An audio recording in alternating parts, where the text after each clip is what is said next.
Welcome to Time in the Shade and Shady Oak Ministries. Now, let's get to the news. It has been revealed that Donald Trump is the most likely candidate for the Antichrist. The reason for this conclusion? People who celebrate the murder of babies, the extermination of Jews, and the censorship of the Bible, as well as the mockery of Jesus' name in public, said so. I don't see anything wrong with that. Robert Spencer, an excellent resource on religious history and Islam, has recently commented that Hal Lindsey made a rapture prediction that Jesus would return in the 1980s. Upon personal inspection, this was actually a claim made by Edgar Weisennutt. But don't worry, I'm sure he'll only get history wrong when it's within the last 40 years. Oh God, the implications. Atheist activists have dismissed the idea of biblical prophecy on the basis that there are some that have failed. When asked for specifics, it turns out they believe that predictions that haven't taken place yet have failed, as opposed to being yet in the future. But there is a difference. For example, just because they keep failing to discredit the Bible doesn't mean they won't try to come up with more excuses to curse Jesus in the future.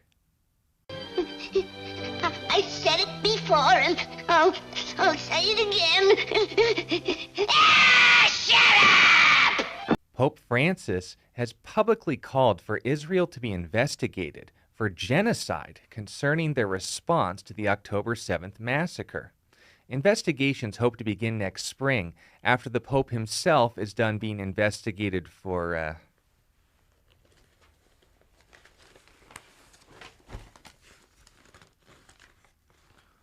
all that stuff. Amber Heard has announced that she is pregnant. The world is waiting with bated breath to discover who is the lucky rape accusation.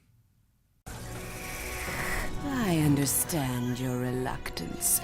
You require proof. In a move to punish conservatives, hedonist women have taken to wearing blue armbands, masks, shaving their heads, and abstaining from all sexual encounters. No, please, anything but that. We're begging you. Stop, don't. Following the Amsterdam pogroms, jihad groups in Belgium attempted to do the same thing, but were stopped by police. The police forces of Amsterdam, the United Kingdom, and the United States saw the law actually being enforced against Muslims and were baffled that such a thing could be possible. I'm your huckleberry. Is God all-powerful? Atheists show the Bible contradicts itself on this claim.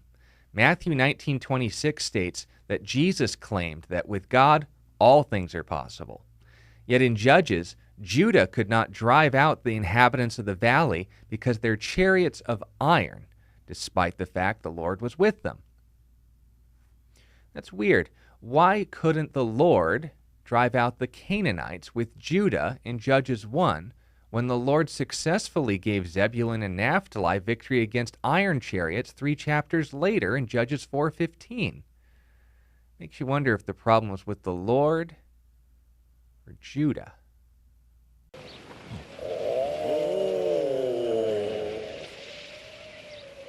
Words. Yep. Netflix has experienced backlash after producing a movie featuring a Jewish woman playing Mary, the mother of Jesus. You'd think these producers would learn something from the hundreds of atheists who also refused to read Mary's family history in Luke chapter 3. Yay, crayons! Welcome to Time in the Shade's new game, Christian or Atheist, where we will mention their contributions to the field of science and guess if they were a Christian or an atheist. This week's scientist invented the scale of absolute temperatures. Was this the work of a Christian or an atheist? I'll give you a few more seconds. Leave your answer in the comments.